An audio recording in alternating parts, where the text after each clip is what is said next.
Hello, players who, due to scheduling conflicts, haven't played D&D in a month and a half. And DMs who create so many NPCs that they can't wait to play as a player, but will never actually get there because, like all other DMs, you are stuck in an endless loop forever. Always. Welcome back to Table Talk. I'm Maddie. And I'm Robert. What are we doing today, Robert? We are on our 20th episode. Woo! So we are doing something a little special. We've done one instance of kind of an actual play for our... An almost play. Yeah, an almost play for our How Combat Works, where I ran like a quarter of one little piece of a one-shot that I found online. Mm-hmm. I did mention the name of that. I don't know what it is off the top of my head, but if you all go back and listen to the episode, shout out Table Talk, you'll be able to figure out what that is. Woo! So today, we are going to get through as much of a one-shot out of a book that was gifted to me for my birthday by one of my wonderful players and roommates called The Game Master's Book of Traps, Puzzles, and Dungeons by Jeff Ashworth. It has 3 one-shot adventures, a ridiculous amount of traps, puzzles, dungeons, just like the name suggests, that are all fantastic. And so today, and probably another episode, because I doubt we'll be able to make it all the way through this one-shot, we are going to go through the Spire and the Scab, an adventure by Jasmine Bhullar. I hope I'm pronouncing that right. Suitable for levels 1 through 5. Who knows? Maybe it's going to end on a cliffhanger because this is the season finale of season 1 of Table Talk. You've stayed with us, hopefully, for 20 episodes now. Thank you all so much for listening. Season 2 is going to be super, super exciting. We're going to be starting that process soon, and we've got some really, really fun surprises and new things in store. So I can't wait for you all to be able to listen and tune into that.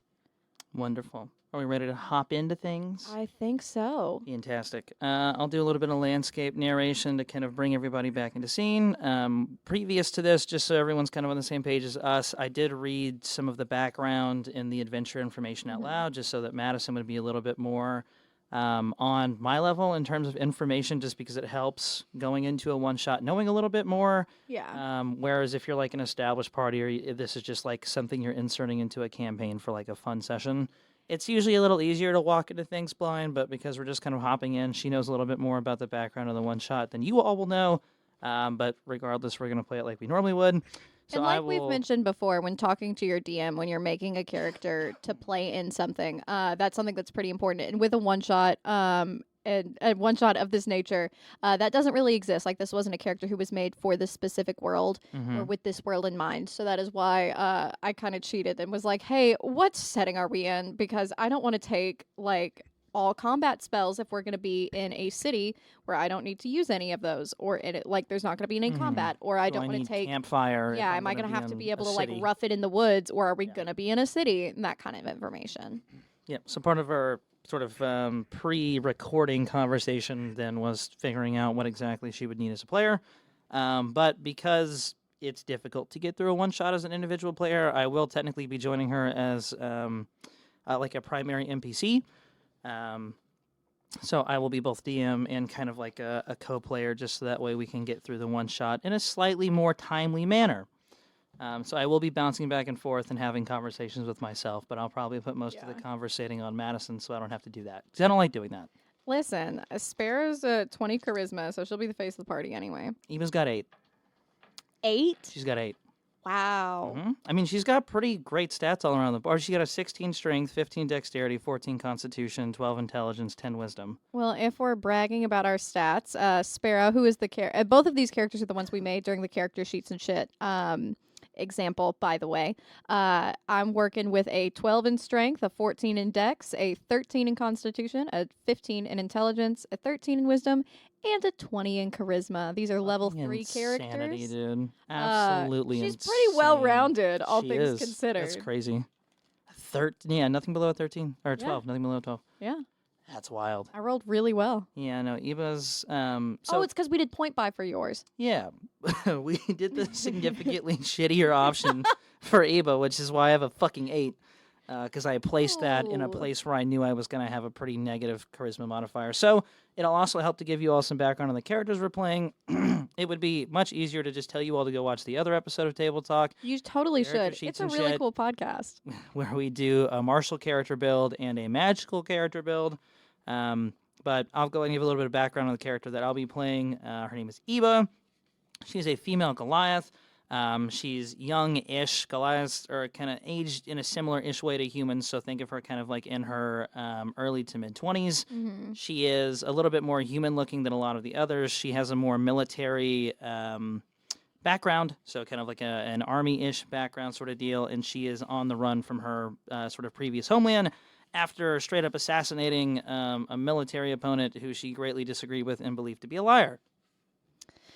She uses a bow and arrow. That's her primary thing, because she is made to mimic Abby from The Last of Us 2, who is primarily ranged combat.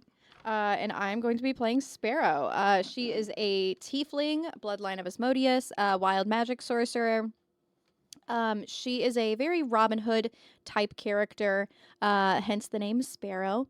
Very like never tell me the odds. Like I'm trying to channel my best Han Solo here. Steals from the rich, gives to the poor, pickpocket, straight up criminal, kleptomaniac, all those good things. Kleptomaniac is crazy. Stole something, and definitely wants to steal it back. And someone is 100% in prison for a crime that she committed. So she is also kind of on the lam, on the run, causing problems. She is adorable. She has pink skin and black hair and is very, very colorful in her clothes and has like a bunch of tattoos and stuff, and big ol' horns. Yeah, I guess if we're doing physical descriptions, Ybba, I used Bing Art Generator, and I kept putting in Abby from The Last of Us, but as a Goliath, and it only knows that Ellie exists, who's the other female protagonist. So I have a very Ellie-looking Goliath. She is blue in the face. She's got the traditional sort of black Goliath marks, almost look like streaking mascara under her eyes. She's also got two large horns that kind of curl up. She's got a top knot. And is wearing more kind of like military winter-y garb. And her skin pattern is very much like Avatar, like Blue People Avatar, which is cool. You had to sneak it in there I somewhere. fucking love that goddamn sci-fi series, man. One of my favorite of all time. But anyways, that's what Ybba looks like. And the name is just Abby backwards. Yeah, we're so creative. Yeah, I didn't put a whole lot into that. We got like really like, I just search can't for get over the Easter difference eggs in with fucking it. point buy versus roll. Yeah, point buy That's- versus roll is crazy. Like, there's no reason for you to ever do point buy. Like, I mean, if you do point buy and you cheat it, you give yourself more points than you should. no, I guess that's valid. Again, I guess depending on how strict your DM is during your character creation process, you could Yeah. also roll fucking terrible. Oh, for fucking sure. Anyways, we're gonna go and hop into the one shot. So I'm gonna do a little bit of environmental narration. Jesus, it's kind of hard to just go from podcasting mode into like narration. So Get there. Ybba and Sparrow are sort of walking through a wintry storm. We didn't really establish before this how they met or why they're traveling together, other than they're both kind of on the run. Yeah. So we just kind of assumed that it was probably a mutual, hey, you're running from the law, so am I. They met in a prison cell. They were both thrown into the same prison cell in some random town. And are both just trying to get as far away as possible from wherever point A was. So they're stopping in this little Appalachian ski mountain town, very like Shout out Appalachia. like kind of like Fuck Gatlinburg-y. If any of you have been there, know what Gatlinburg is like. So this is more of like medievally fantasy kind of Gatlinburg kind of town. So yeah, Ybba and Sparrow are walking through this sort of bad wintry mix, very similar to what we're experiencing all over the U.S. right now, and happen upon this sort of picturesque Appalachian-y fantasy-looking town. It has a large, sort of dark, ominous-looking spire made out of solid purple crystal off in the distance, with three large buildings, one of which has this giant cheese wheel, like made out of some sort of like bronze gold on the top, and it says, oh, what is the name of it? I just had it. There's literally a name. It's a fondue place. Oh, the melted muse. The That's melted what it muse. was. So it's like a melted cheese wheel. They're famous for fondue. And so that is This like so fucking that is like the bizarre. McDonald's M, like the beacon in the middle of the light is just this giant They were melted basically bronze walking wheel. along what I'm envisioning is like the fantasy equivalent of like the highway, and are Yeah. like exit here. There's food. Pretty much. Just Cool, like this I guess I'll take giant it. wooden sign that's kind of rickety that has like golded painted letters that says the melted muse, best fondue you've never had. A fondue place is fucking crazy. And the middle of fucking nowhere in the fantasy is crazy. Just like somewhere on the Sword Coast, there's just a fucking fondue place. I love that so much. Yeah, cool beans. Wonderful. What do Sparrow and Ybba do? I'll go and let you take the lead and then play off of you. I guess because once again, in my head, this is like it's fucking stretch like dirt road highway, and then you just see in the Off distance in the lights. fucking melted cheese. Sparkling melted Like, okay. cheese. Well, I have been walking for too goddamn long, so I'm saying we take a detour. I would agree. Cool. Glad we're on the same page. You ever seen a bronze cheese wheel? A what? Bronze cheese wheel. And then, like, points to the large cheese wheel. It's, like, melted on the top of the building. No, I don't think I have. I'm honestly quite confused because I expected there to be like an inn or something. I think that might be the inn. That's cheese, Ybba. Well, you eat cheese in inn, no? I mean, I suppose you could, but So let's go see if they have Okay. cheese. alrighty. Cheese and inn. Alrighty, let's go get some fucking cheese, I Wonderful. guess. You and Sparrow are off. As you approach the melted muse, it says sort of very proudly in large, again, like almost painted gold, bronze letters, like trying to look a lot more fancy than it actually is. I'm just going to read the description for the book because I don't want to short the book itself in terms of the pretty verbiage it gives us. You all stand at the entrance to the Melted Muse, Valnoya, or it says the Melted Muse, famous fondue restaurant of Valnoya, famed fondue pub, known far and wide for its massive cauldron of piping hot cheese. The sound of merriment floating through the emerald green doors, which have been thrown open in the spirit of hospitality, filling the street with the alluring smell of freshly melted cheese. Oh, Lord, that is certainly a scent. Cheese! Fucking Ybba just like yells cheese, throws caution to the wind, and like dashes forward. Oh, Jesus Christ. Sparrow's Towering gonna run after. Towering over this tavern is the town's most pristine building, a record hall known as the Scalarium. Its glass-domed roof glittering in, well, it's not sunlight because I said it in the evening, but what the fuck ever. Even here, on the highest hill in town, the fog weakly clings around your ankles from cascading down the cobbling streets and flooding the stone workhouses below as it billows into the valley. You can barely make out the tops of the tallest conifers, defiantly towering above the ethereal sea of fog, standing boldly against the line of mountains behind. Pretty picturesque. Pretty picturesque indeed. See if there's anything else in this absolutely beautiful description that is useful for this. I'll say, can I do a perception check? Give me a perception check. Ybba will go ahead and do a perception check as well. Yes. That was I rolled an 18. Let's see what I had a 1 to my perception because I'm dumb as shit. A 19. I got a 16, I think. No, she's perceptive. I had a 2 because I took perception as a proficiency, so I got a 17. You got a 19? Yes. Wonderful. Oh, this is important. So right as you were about to sort of take in your surroundings, right before Ybba and Sparrow begin looking around, before jumping straight forward into the doors wide open, melted cheese, melted muse, as you begin to put 2 and 2 together, you feel it. The ground begins to shudder beneath your feet with a stomach-churning groan. You start to see the beginnings of a crack forming between the cobblestones neatly aligned ahead of you. Oh, Jesus fucking Christ. So perfect time for that perception check. The large, localized, what appears to be a localized earthquake is now beginning to impact the entire town. And on a 17 and a 19, both Ybba and Sparrow notice that the large wooden sign that says the Melted Muse, we are fondueing it.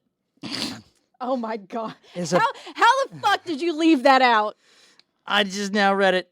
Is about to collapse on an oblivious tourist who's looking around the town. A number of fire guard are also trying to direct people away from the buildings, which are rapidly beginning to fall to pieces. And the glass dome roof of the Scalarium opens, releasing an ornate, magenta and gold-gilded zeppelin into the air, the words Imperious emblazoned on the side. Fucking But it is pardon soon me? striked by a falling tree, limiting its flight. Oh, Jesus Christ. Did you say there was a passerby under the sign that's Yeah, about to there is a fall? passerby under the The melted muse were fondue it sign. Well, I would love to swing over and grab the person that's about to fall and do like a really cool slide out of the way, pull him out of the way. Wonderful. Let's see if there's any particular check for this. All right. Just give me an athletics check. Yeah, because I'm so good at those. Or dexterity, whichever one you prefer. I'm gonna use. Hang on, I've got fucking something because I rolled. To shove you out of the way. I rolled a nat 1. Holy but I'm gonna go ahead and use my Tides of Chaos, which I get from Wild Magic Sorcerer. Crazy. So I can gain advantage on an attack roll, ability check, or saving throw. Holy shit, dude! Because Jesus Christ. Oh my! Are you shitting me? Did you roll another nat 1? I rolled another nat 1. I'm gonna roll a perception check on behalf of Ybba to see if she knows. What does this look like? Is you? Oh my god! I think as Sparrow goes to bolt after this person. I think Sparrow starts running, and then the heel of her shoe gets caught in the ground, and fucking she goes down. One heel is down. Mm-hmm. She's definitely wearing heeled boots. 2 nat 1s is crazy. And so she's stumbling and hobbling, and then the other one fucking breaks, and she at this point, 2 nat 1s. Ybba's gonna. So I just rolled perception on behalf of Ybba to see if she's gonna notice your stumble. She does. So she's gonna 2 nat 1s. I think I die. She's gonna roll an athletics check to see if she can sort of shove ahead of you. She has a +5 to athletics, so Jesus. I'm gonna just. You're not gonna help me? Call it DC 10. What is helping you in this instance gonna do? I got 2 nat 1s. I feel like I'm about to eat shit. Cool. She got exactly a 10. So Ybba, seeing you get your heel caught in the cobblestone sort of walkway that 2 nat 1s is fucking crazy. Opened up. I'm gonna roll a d4 for bludgeoning damage. Yeah, I'm Sparrow hurt. eats shit. Just one. You take one bludgeoning damage. Okay. Ybba strides ahead. Her 6'5" lanky Goliath self, military training fully kicks in and sees a civilian in danger, and just tackles this person to the ground. She's easily 2 heads taller than this person, so it looks like she's just tackling a small child. Fully normal-sized person as she just decks her to the ground, and the sign falls, doesn't hit anybody. Sparrow is fucking face down in the cobblestone. Funny you should say that. I'm gonna roll a d6 to see what else is happening in town. 4. What the fuck is a conifer? Do you know what a conifer is? Let me look that up. Can you Google I know what a that conifer word. is? I don't know what the fuck a conifer is. How do you spell it? CONIFER. Okay, so I was right. Well, conifers are a plant. It says a towering conifer. Yeah. Oh, it's a tree. Oh, trees. I was about to say conifer. It's kind of like it's an evergreen tree. It's one of these. Oh, it's so if we're in a mountain town, if we're in the pine tree kind of things. Yeah. Yeah. Cool. So, a towering conifer begins to crack with a sounding smack as the bottom just fully begins to splinter and begins to fall towards the pony stables beneath it. There's fucking ponies here. A single groom struggles with a stubborn shire named Tubbs, tears rolling down his cheeks in exasperation as he cannot get the horse to move. Okay, I take my shoes off, and because those are not going well for me, and I'll head that way to try and help that. You're gonna take your shoes off? Yeah. Okay, cool. Yeah, just ditch the shoes. I'm fine with that. Yeah, at this point, fucking barefoot. I'm gonna say that without the shoes, given the earthquake, we're gonna call it difficult terrain. Give me a flat dex check. We'll call it 10 to see if you can move quick enough without. What'd you get? 19. Oh, yeah, you're sick. Absolutely flooring it on this cobblestone. This shit is my terrain. I'm from the mountains. Just cracking up. Wonderful. Give me either a animal handling check or a athletics check, please. Oh, neither of those are good. One is to forcibly move the horse out of the way, and the second is to... You will not believe what I just fucking rolled. Ladies and gentlemen, that is my third nat 1. I'm about to eat this dice. Okay, it said that, for Tides of Chaos, it says your DM can allow you to do it again as long as you roll a Wild Magic Surge first. Can I roll a Wild Magic Surge and roll Tides of Chaos again to try and fix this fucker? Nat 20. Yep. That doesn't do it. Cool. I'm gonna. So, are I'm you gonna gonna let me roll again? I'm gonna roll an athletics check on behalf of Okay. Ybba to see if Ybba can once again save the day. She needs to get a 15 or higher to cover the distance, seeing as she's currently on the floor with this random woman. What is Sparrow doing at this point? Sparrow is fucking stumbling. Like Sparrow is like stumbling around. I mean, there's an earthquake happening. It's not like she just looks like a fool. I mean, like the floor is literally like breaking up around her as she is just like trying to get from stone to stone. Okay. Yeah. I'm on the fucking struggle bus. Cool. Eva rolled a 19, so Eva's going to get up and bolt in that direction. I'm about to fight Ybba. I have 0 in animal handling for Eva, but I have for a strength check, if it's raw strength, I have a +3. So let's see what Eva gets. She needs to get a 12 or higher to get the horse moving. She got a 16. Eva is going to just basically fully, like, checks the woman on the ground. She's like, have a good day, and then just gets up, fucking bolts, sees you on the ground, and goes, there's no time to lose, Sparrow. Why are you on the floor? I'm fucking dying, I think.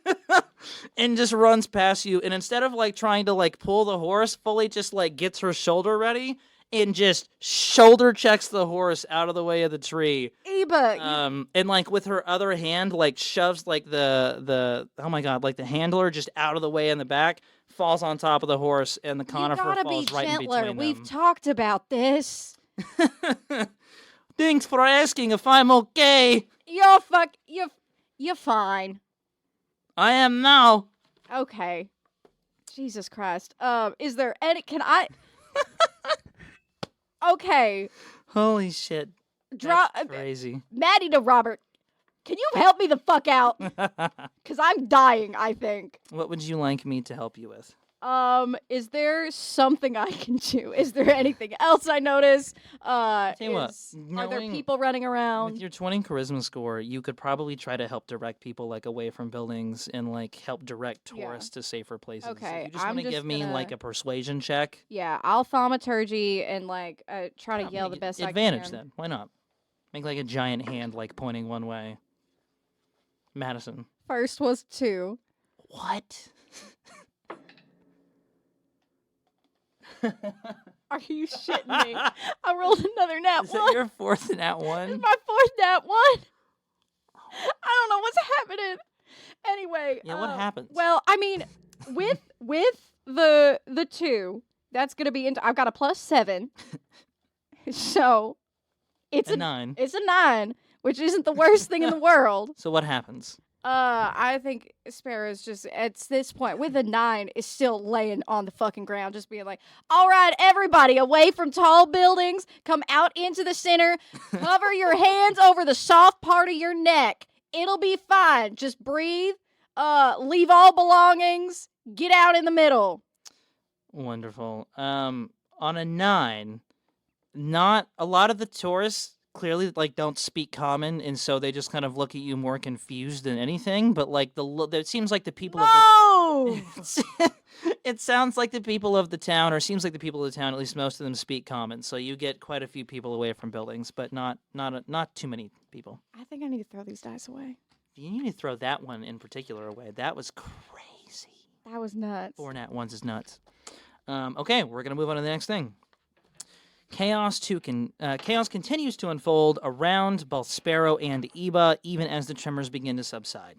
Screams emanate from within the melted muse as you watch the massive cauldron that holds an untold amount of melted cheese toppling off the wood fire stove that keeps it bubbling. The hot, gooey cheese rushes towards the door, and the rest of the patrons at breakneck speed. Can Fallen I? buildings and debris block your path on either side, or I guess into the building as the gloppy, scalding cheese surges closer. Can I try to use mage hands to keep the pot of cheese in place? Yeah, give me an Arcana check. We'll call it DC 15. Nat 20. Holy Nat 20. fuck! Jesus. Sparrow is a girl of extremes. Okay. So, wow. What does this look like? I think her mage hand is definitely like I'm gonna steal this a little bit from the new season of Fantasy High. It's got like really ring pretty fingers. decorative rings on it. Perfectly manicured nails somehow, despite the fact that she's on the run. and it's fucking pink, same as her. And it's big enough that it just holds the giant pot in its hand. Oh, wow. Like just is palming it, and then That's so gently cool. sets it on the ground. Wonderful. So as Sparrow just fucking Still laying on the ground, failure by the after way. failure after failure after failure. Sparrow eventually kicks it into gear, and seeing the giant pot of molten hot cheese, manages to grab it and set it firmly back on its pedestal. But unfortunately, that does not stop some of the cheese from spilling out as the earthquake rocks the entire building, and some of it begins rushing towards the entrance still. Wait, how much of this fucking cheese is there? Okay, so let's think about this. This pot of cheese is meant to basically feed like a whole town, and then all of the tourists that come in. This is like a giant This is like a pool. cauldron. Yeah, like a huge, like giant-sized, like witch's cauldron of hot molten cheese. Like the size of a hot tub. Yeah.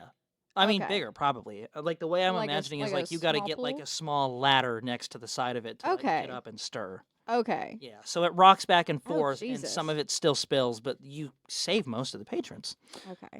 As the hot molten cheese begins rushing towards Ybba and Sparrow, a rope suddenly appears behind the both of you, and a small mousy woman begins to shout down at you from the Zeppelin, by the way, insanity, Hello? that has just left the Scalarium, and a woman shouts, "The Imperius can't fly far, but she's safer than a hot cheese bath." All right, everybody on the ropes. That's so funny. The first thing it says is that she's going to insist that the party climb the rope, as if nobody would climb the rope. That's What? insanity. Like, the way the description of this obstacle basically reads is that, like, it's an option to climb the rope, but that maybe the party wouldn't. Oh, that's interesting. But if it's between me, a cliff, and like a pot of cheese, a giant melted pot of cheese, like, I'm taking the rope. I'm taking the rope. Taking the rope. I would like sparrows would like to get other people up first. Okay, so it says that. Yeah, okay, we'll do that. So we'll call it I'll tell you what, since you're already using Mage Hand and dexterity checks don't seem to be Sparrow's thing, we will do another Arcana check No with checks Mage Hand. seem to be Sparrow's thing. We'll call it DC 15 to move people out of the way fast enough that, like, you're not in danger, and then I'm going to roll a DC 20. 15 athletics check. Oh, sick. Yeah, you're golden. I'm also going to roll a DC 15 athletics check on Eva's I better get behalf. 4 fucking nat 20s. Oh, my God. Offset. Eva rolls a fucking 8.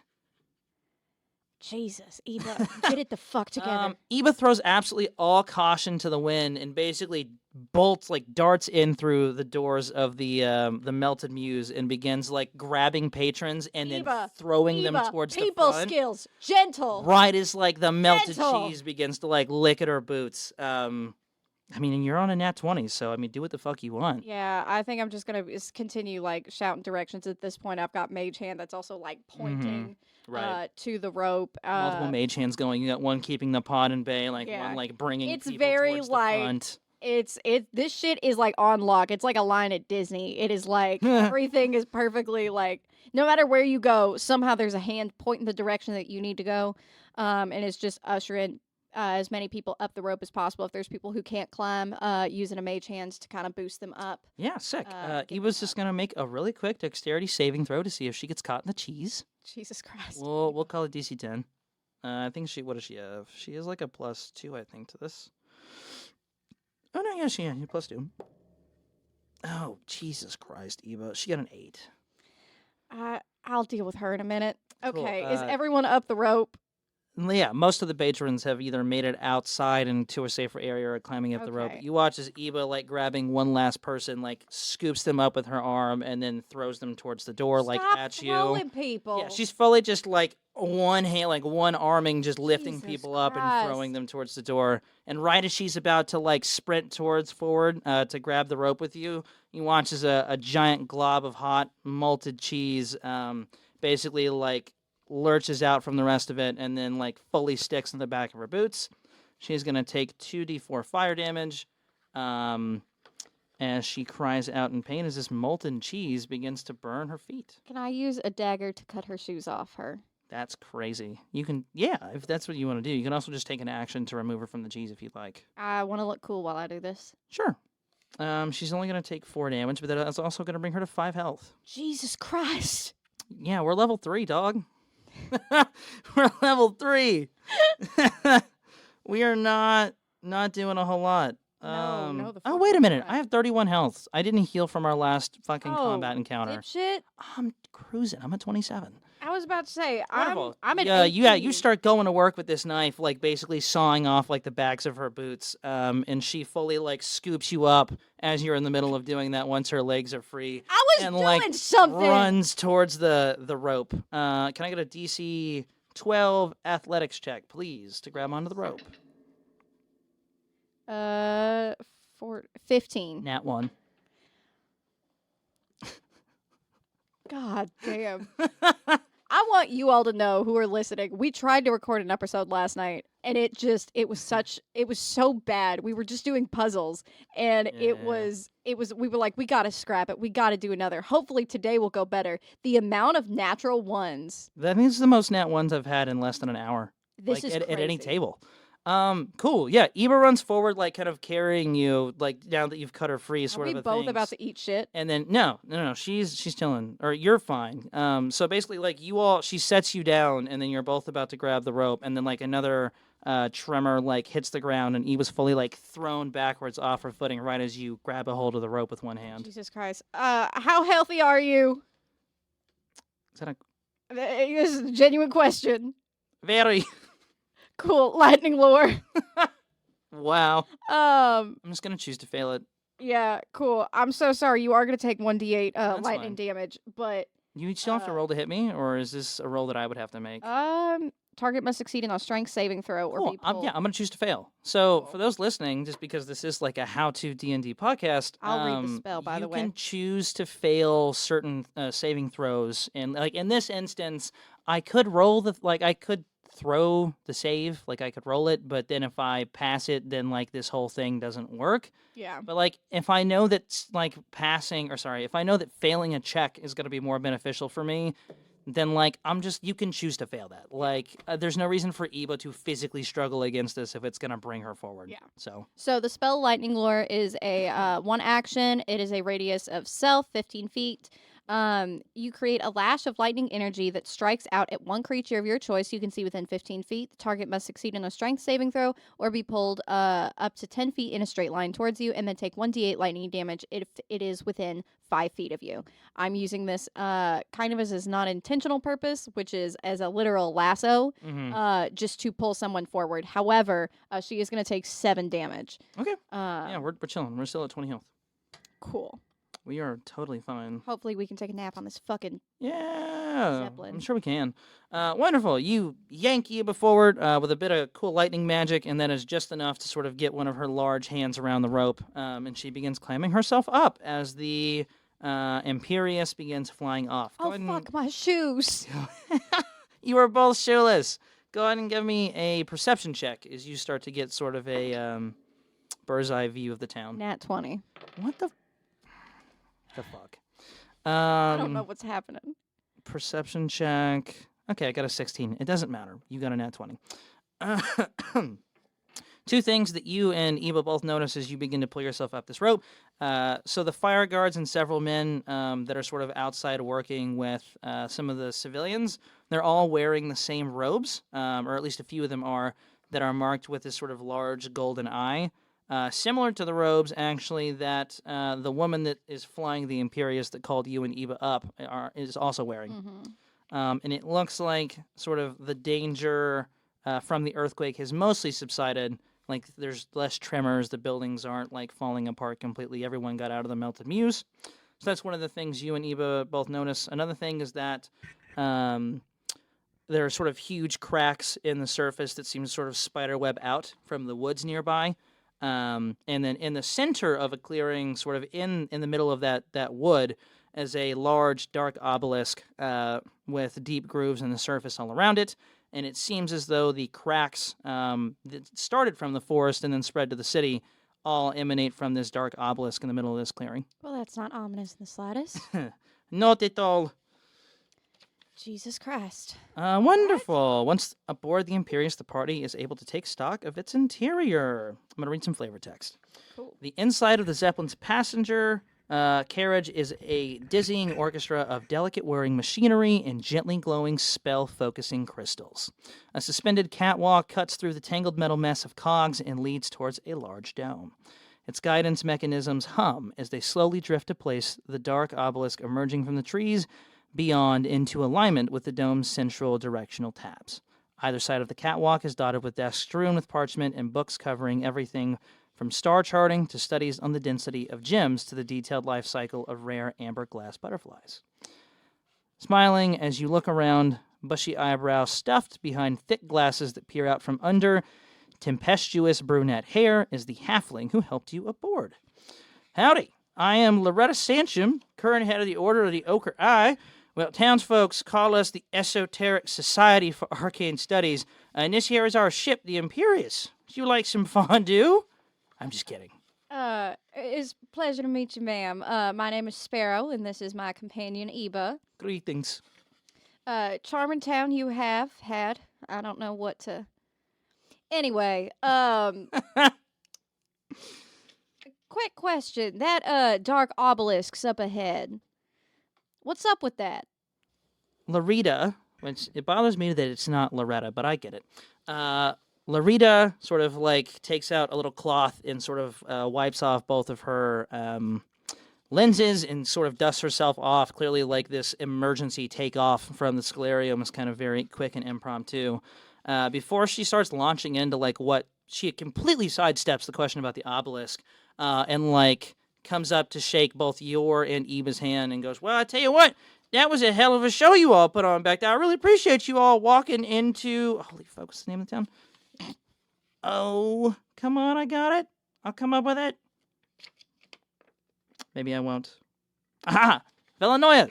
I sure am glad that you folks walked into Vellanoia when you did. You know, we don't get a whole lot of earthquakes around these parts, being in the mountains and such. Well, I suppose that makes sense. You know, if we did such a wonderful job, we take tips in any currency. Just putting that out there. As Eva like pinches her nose and like shakes her head as you immediately start like getting to work on offering for like a she donation. knows who I am. What do you mean you don't normally get? I would say I can tell from the infrastructure you don't normally get earthquakes.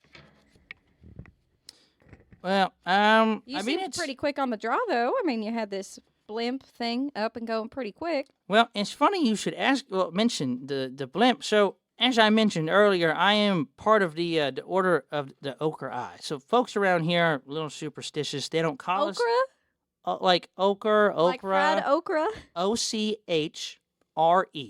I'm just gonna call y'all okra. That's okay. So, most folks around us call here the Esoteric Society for Arcane Studies because they're not as magically inclined as some of us other folks are, but we're actually called the Order of the Ochre Eye, and we, in this particular branch, because there are quite a few of us in this town, have been observing this obelisk for quite a while. So we actually call that their obelisk. She kind of walks towards an observation deck and starts pointing out it. Sorry, who's driving this? Oh wait, Was she not driving it? No, there are like they're like people running Okay. around that are like pulling levers and stuff. Okay. Yeah, that all have on that same uniform with the Gotcha. golden eye. She begins to point to the obelisk. So we actually call that there the Spire. Yeah, and this observation sort of blimp, if you will, is designed specifically to be able to get a bird's eye view because you see the cracks around the outside of the spire. Mm-hmm. Sometimes dangerous arcane magics flow out of those, and it becomes a little tricky trying to get close to it. So this is pretty advanced because you can't really get close to on foot with this sort of thing, you know? Mm-hmm. Yep. So dark magic just occasionally flows out of this? Yes. Correct. That's fucking crazy. Okay. And it's... So... No earthquakes. So does it not normally cause earthquakes? No, this is actually a new phenomenon. It's funny. All of the townsfolk are just convinced that the Spire is some, like, strange architectural wonder from another age. They're a little simple, for lack of a better word. Can I do an insight check on this lady? Yeah, give me an insight check. She's giving weird vibes. That is going to be a 19. Yeah. There's definitely some... she's... What are we looking for? Let's start there. Well, first of all, I'm trying to see if she's bigoted. Like bigoted towards like stupid people. Well, I mean, she said like simpletons, and then Oh. earlier she said Trying to see if something this is about like a Muggle situation. like magically inclined. They're not like us magically yeah, inclined yeah. folk. I'm just trying to get a read on this Dirtborn. lady and see what her fucking deal is. Yeah, so she doesn't seem to be bigoted. Like that's not a part of her deal. She truly on an insight, on a 19, you've read plenty of people being sort of a Robin Hoody character. Part of your whole shtick, right, is being able to very quickly pick up the vibe or sort of the level of intelligence or know-how of a particular person. Larita is smart to a fault in the sense that she doesn't look at other people in a bigoted way so much as she knows that she's smarter and treats other people that aren't on her level as like children to be babied. Okay, She so very she's much insufferable. sees a little. She sees the town as like a group of people that need to be cared for and looked after, but not necessarily as like super intelligent beings. Okay. Yeah. So she's probably going to be. I hate authority. So So on the rest of that 19, though, she definitely seems to be hiding some kind of information about the obelisk. Like it almost seems like she's being purposely vague about giving you details about what, like the order of the Ochre Eye would know. I mean, if they've made this whole thing meant for going up and looking at this and studying it, why wouldn't they? So how often more. do you all observe the obelisk? Well, it's funny you should ask that. So many generations ago, she begins to like walk over to a small like little library that they have sitting inside the Imperius and begins like thumbing through some of the older dusty books, pulls out one that is sort of almost like bad vibes, like evil looking, like it's made out of like this crude dark leather that Does it has look like some skin? yeah, almost looks like skin, has some like darker arcane sigils on it, and doesn't hand it to you, but like holds it up, and she begins to explain. So many generations ago, our order actually sealed away a man named Lord Tiresome Belvar. Tiresome? Tiresome Yeah, it's funny we didn't catch it earlier. Tiresome Belvar, and this here's actually Was his he book. exhausting? He was exhausting. I mean, I never met the man personally. This happened several hundred years ago, but like I've heard tales, I've read his books. Incredibly boring and tiresome man for sure. He earned his namesake. Anyways, this here's one of his fancy books that he made. He was a secret necromancer.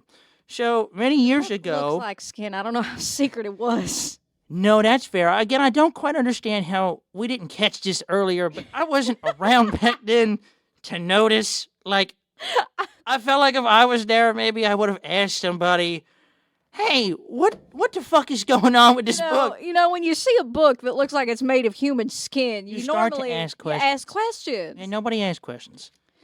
That's the I'm problem getting with there. these I'm simple getting there. folk. The problem with these simple folk and they Mhm. don't ask questions. Anyways, so way back, we used to let people sort of come to this particular town to study different arcane arts. And Lord Belivar was a noble mage who was specifically responsible. He sort of took on the duty himself to laying mages that studied here and then passed away to rest so that the families didn't kind of have to do that themselves because people would come from all over and it was just kind of like complicated business. Well, what we didn't know was that Belivar, behind closed doors, wouldn't actually bury those bodies. He would then take them down. Necromancer shit. Yeah, and then begin practicing sort of dark, perverted arcane arts on the dead bodies of these powerful mages and then sort of reanimating them. And I can't really go into detail about the dark studies. I don't know if it was ever perverted necessarily, but it was definitely evil. You know what I'm saying? So, anyways, we ended up sealing him in the same crypt that he committed a lot of these atrocities in. And along with sealing that crypt, we sealed most of the public arcane knowledge that was available to anybody that passed into the town. And so occasionally, below the obelisk, some dark things leak out. So, question. Could someone not go in and do routine maintenance to kind of make No, sure that so it's funny you should ask about maintenance. Part of the obelisk, exactly what the obelisk is supposed to be is basically a giant lock. Mm-hmm. So oftentimes, the final goal of a necromancer is to become a lich, which is an undead immortal being of immense magical power that could bring sort of the end times to any and all who touch. A bitch. That is a word for it, yes. Or tiresome, perhaps. So a tiresome individual like that can't really be left to chance. So the giant obelisk you see actually serves as a magical lock to keep anybody within in and anybody out. Now he's dead, been dead for a long time, as far as we're aware of, and nobody can get in, as far as we're aware of. But this earthquake is certainly a little worrisome because it doesn't really happen that often. Yeah. How sure are you that he was dead? I mean, pretty sure. I just necromancer and all. You mean like that. on a scale of 1 to 10, like how positive am I that he's dead? Yeah. Like a 9. See, there's room for error there. Like definitely an. Well, nobody can go in. This feels like a situation where it should be a solid 10. It almost sounds like a situation for maybe a small party of adventurers. I'm a one-woman show, but I'm very flattered. Well, the large person next to you. Shh. Is there something going on here that I'm just unaware of? No. Okay. I mean, I'm cool with it if there is. You don't have to, like, hide anything. Like, we're civilized folks. Like we're not homophobic. Basically. We're civilized folk. I mean, some of the townsfolk might be a little simple, but we understand that, people can like whatever bits they like. Hello? You can acknowledge. Hello? You can acknowledge her. Fully not what I meant, but all right. Hello? Oh, gross. Yes, I understand that. What are we talking about? As much as I love, Philip. Oh God, this is me in real life. The fucking philanthropy, Philip. As much as I love giving back to the communities, you see, my companion and I are a little bit tight on cash. Is there any sort of reward? Like a financial incentive? Yes. I tell you what, we don't really keep a lot of gold on standby. I mean, the only gold we really use are for rituals, like the physical gold component, like the element. But I tell you what we do have. We do have quite a few magical artifacts lying around that we would be more than willing to lend to you and your large companion as part of this job. You don't have to call her a large companion. You can just refer to her as my companion. Your companion. Well, Thank compared to me, and even compared to you, she is large. Her name is Ybba. Ybba just kind of call goes, her Ybba. just kind of like gruffs and is like, okay. You're doing great, Thanks. Ybba. Just keep being. I'm going to walk over there before I punch small lady in face. That seems like a wise idea. Walks on over to a set of books and pretends to thumb through. Totally disinterested. Those self-centering exercises are really working out, and I'm thankful for that. But you are more than willing to keep the magical artifacts that you take for the job and then sell them off or use them on your adventures? That sounds like it can be doable. Wonderful. What other can I see these magical artifacts? There's a process to like unlocking them, so not in this instance. All right. That's Robert saying he hasn't read far enough into the one shot to see what they are. Okay, fair enough. Hang on, I gotta adjust my headphones. I tell you what, though, I'm gonna give you a little bit of background on myself. I think that'd be helpful for you to know. Sure. Robert forgot to read a thing. So, fun fact, the only reason I know about how tiresome really was, so my mother was actually one of the keepers of the arcane library at Discalarium. That one of those libraries was actually one of the ones that was sealed off with that giant obelisk cap. And she kept records of all the books and then sort of their locations. So she was like a magical librarian, if you would say. So I actually grew up like sort of amongst those books. That's why I'm so bookish. Bookish. That's a word for it. You could say bookish. I could say a lot of things. Bless your heart. Yeah. Anyways, this is like for a lot of us of the order. This is like an inheritance. Like this position. So this isn't like something that I just woke up one day and decided, well, I'm smarter than the rest of the town folks, so I might as well go ahead and fly up in that fancy blimp. This is like a sacred order. So I need you to understand, if you take on this mission of sorts, right, you can't, there's sort of, you need to uphold yourself in an orderly way because you will be effectively representing the Order of Ochre, and we don't exactly just let people join on their own volition. Ah, of course. Right. That is to say, there will be consequences if you were to, I don't know, remove one of the ancient, powerful tomes that was sealed within the library underneath the Scholarium, or engaged with any of Lord Tiresome's previous arcane magics as well. What consequences?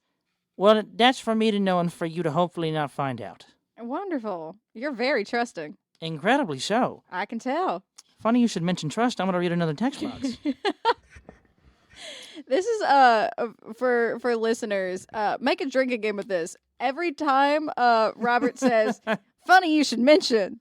Funny you should mention it. Take a shot or something. Okay, let's see here. So she sort of walks away from this stack of books and goes to another stack of books that she also has floating around. How many fucking books are? That's a great question. You know, my mom didn't tell me. She didn't give me a number. I just kind of know where they are. Do you all have like A supplies system? and No, I meant like supplies and rations aboard the blimp, or is it just books up? Oh, yeah, no, we have supplies and rations.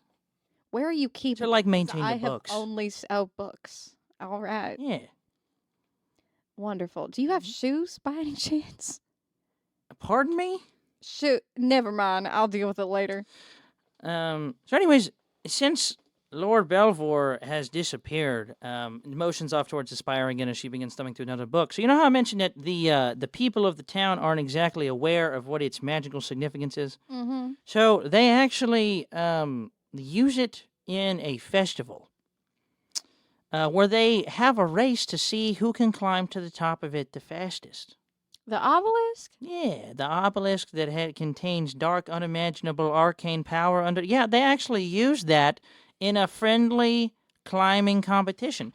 And, you know, I hate to say this, but we're the ones that kind of pushed them in that direction. We thought it was going to be bad for the town if word got out that our... So this is a PR stunt? if word got out that our town was holding a potentially dark, evil man with untold magical horrors underneath. You know what I'm saying? So we Yeah. kind of pushed it in that direction. So you made a playground on top of it.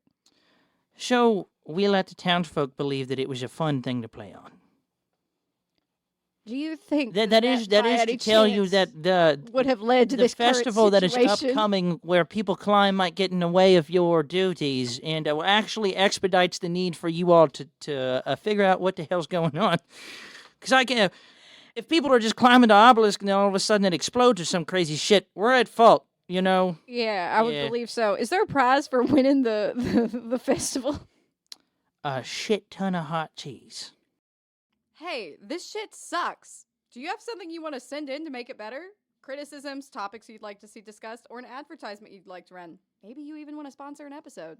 If so, shoot us a message at mc460@evansville.edu or DM us on Instagram at Crescent Magazine. Or we'll never get better like these fucking guys. I tell you what, though, I do think I have a stash laying around. Give me a second. You seem very goal-oriented, so let me see if I can find something to entice you. Goal-oriented, I like to say. That's so funny. I know. Wow, really, really big play on words there. Yeah. Yep. Oh, you know what? I'm gonna go find that stash. That sounds wonderful. Ybba. Ybba. Ybba walks over. This is a fucking cult. What do you mean, cult? It's a cult. They're the Okra group or some shit like that. I don't know. The Okra group? She gave me a Okra correct group. name. I don't listen. You know I don't listen to names. Well, There's all that mumbo jumbo. I think this is a golden opportunity for us to really prove ourselves as adventurers. They said that we can get some magical artifacts if we do That this. sounds so sick. I know. I'm more into it for the payout. I don't... I keep losing her accent. I can't figure out what the fuck it is. I'm going to talk to her for a second. No, be Russian again. It was so Oh my fun. God. I can't... Be vague European. Vague European. There we go. Jesus Christ. Right as you're figuring out sort of logistics with Ybba, she hauls over this giant, huge book. She's a halfling, so she's kind of short. But she brings over a book almost as tall as her and, thumps it in between you and Ybba. What is this? Well, this is your reward. And then she opens the book. The whole center of it's been hollowed out, and there are about thank God. 200 shiny golden pieces. that are sitting in the middle of this giant hollowed out book. Well, that sounds wonderful. I do typically, for my services, I do take a quarter up front. You want a quarter of this? Mm-hmm. What about like a handful? 2 handfuls. Ybba's handfuls. I was gonna say, why don't we let Ybba do the handfuls then? Deal. Okay, 2 Ybba handfuls, and that'll be your payment up front. Deal. Ybba goes, let's do this. And Folly, like, rolls up her sleeves and then just, like, digs her giant hands in. And Hell grabs yeah! 2 huge handfuls of gold. Let me roll a couple of d20s and see how many gold pieces you all get up front.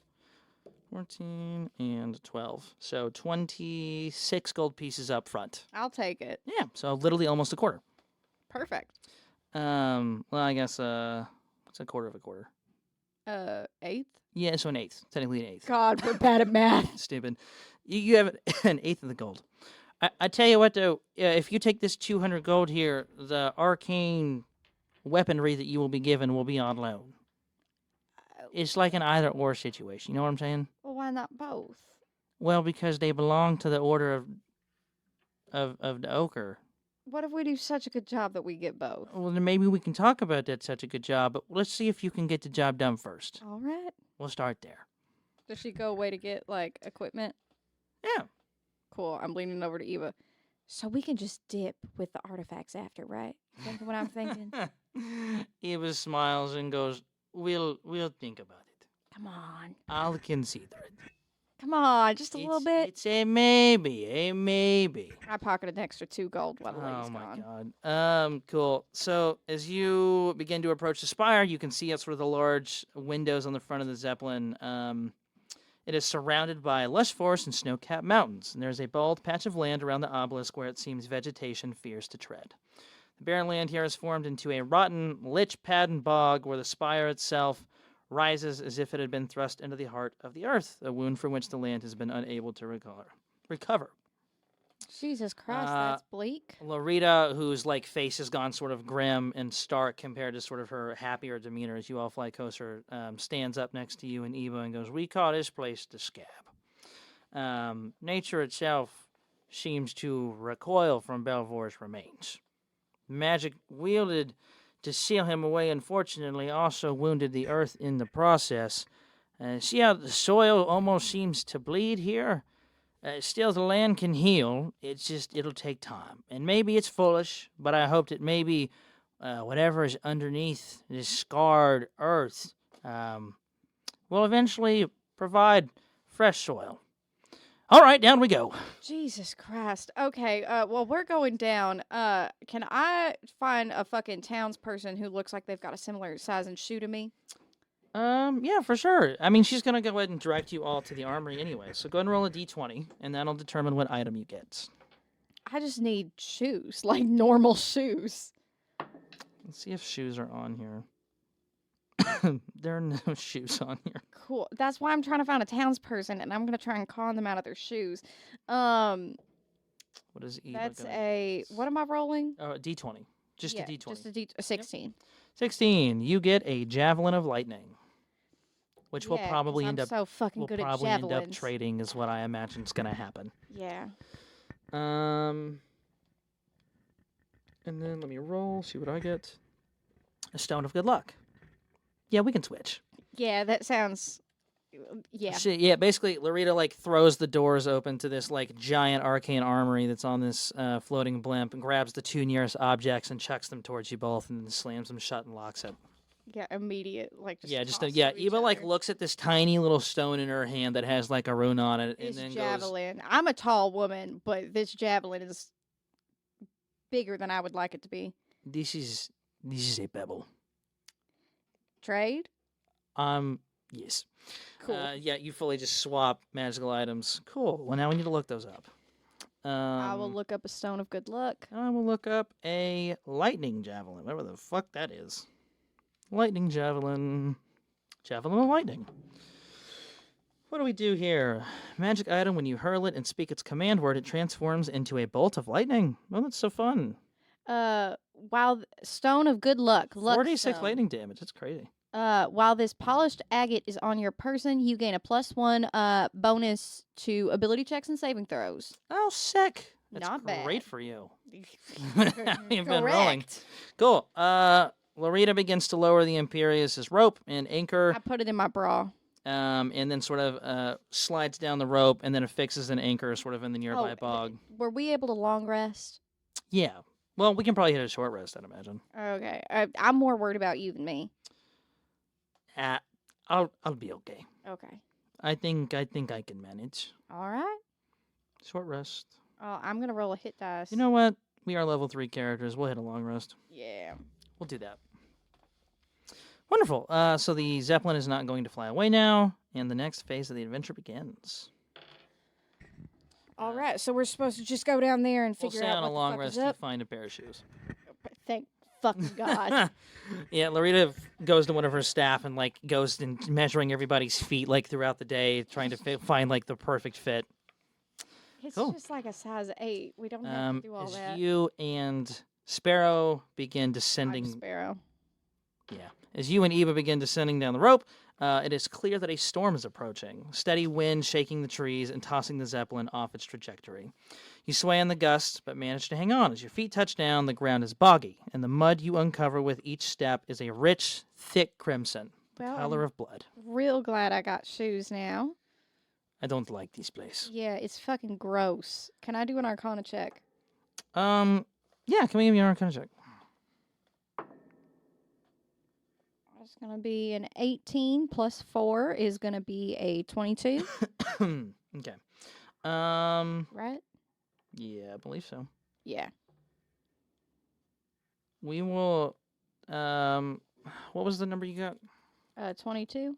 I'm going to note that down for the next Arcana check that I have to give you, because right now there is no Arcana check for me to give you. Oh. Go ahead and give me a perception check, though. Or investigation check or perception, your choice. Either way, it is going to be an 18. Wonderful. I also got Oh, wait, no. It would be a dirty 20 for investigation. Cool. For perception, even got a 16. You all are basically looking for a place to anchor the Imperious because Lorita is having a really difficult time, like getting her like stubby legs through the mud to like find a place to actually put it so that like it's not going to fly away. Wonderful. Now I'm going to need an athletics check or a sleight of hand. Or no, I need both. An athletics check followed by a sleight of hand check.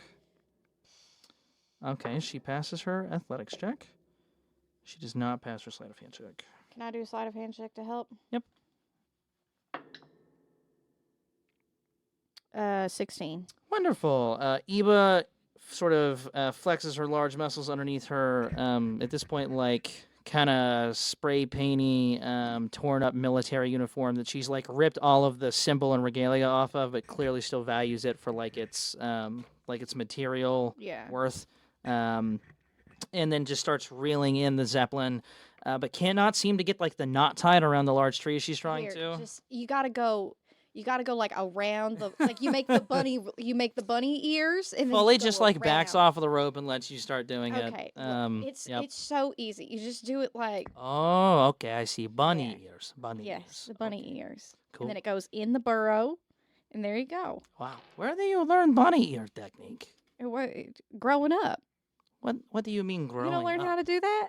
I mean, we learned how to like skin boars and soft part of chest to hit. You and I had very different childhoods. Well, it would seem so. Cool. You all managed to successfully find a proper location to anchor the Imperious, and you get it tied up. As you and Ybba begin to secure the heavy rope to the spire itself, the obelisk seems to shimmer with a continuously building glow. There's a burst of light from the clouds above as lightning crackles down from the sky, snaking around the Imperious before slamming into the spire. Thunder booms as energy courses through the obelisk and into the ground beneath you, and the entire structure begins to shake again. And a large crevice similar to those you encountered in the middle of the earthquake begin to form as the loose earth beneath you shifts. A fire surges up the rope, anchoring the Imperious to its location. Does it look like the storm is caused by the obelisk, like a magical thing? I tell you what, we will use this 22 for that. Let me see if there's an answer for that.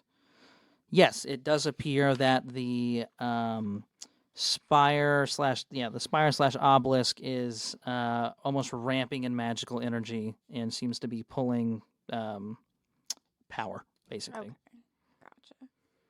So how the fuck are we getting in? I'll say on a 22, it almost seems like it's it's less in the nature of the obelisk itself, and almost like something underneath the obelisk is like intentionally calling power to the location. Okay. All right. So now that the lightning has hit the spire, the fire begins to spread up the rope that is attached to the Imperius. Oh, okay. So we don't want that, correct? No, if the fire reaches the Imperius, I would imagine there's potential for it to burn down. Can I put the There fire? are also cracks forming underneath you and Ybba as the ground begins to split apart. Cool. Can I put the fire out? Give me a perception check. You see is Larita, who's standing up on the sort of 12.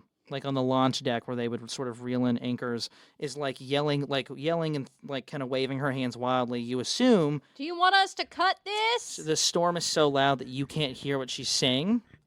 I'm gonna start miming. Do you want us You to begin cut miming. this? That's funny. Cool. As Larita continues to yell at you, she begins to point, and you quickly see what she's been trying to draw your attention to. The cracks in the ground aren't just opening up to endless earth, they are bleeding. Oh, Jesus Thick, Christ. mucus-like globs of blood begin to bubble up out of the cracks around the spire, and the globs grow This is larger not worth and 200 larger, gold. Jesus Christ. defying gravity as they begin to stretch towards the sky. It looks like one of them is beginning to form a face. No. I am going to roll a d4 to No. determine how many of these things there are. Okay, I'm not taking a 1. 1 is lame. Oh, wait, it says plus. Okay, yeah, I'll take a 2. Okay.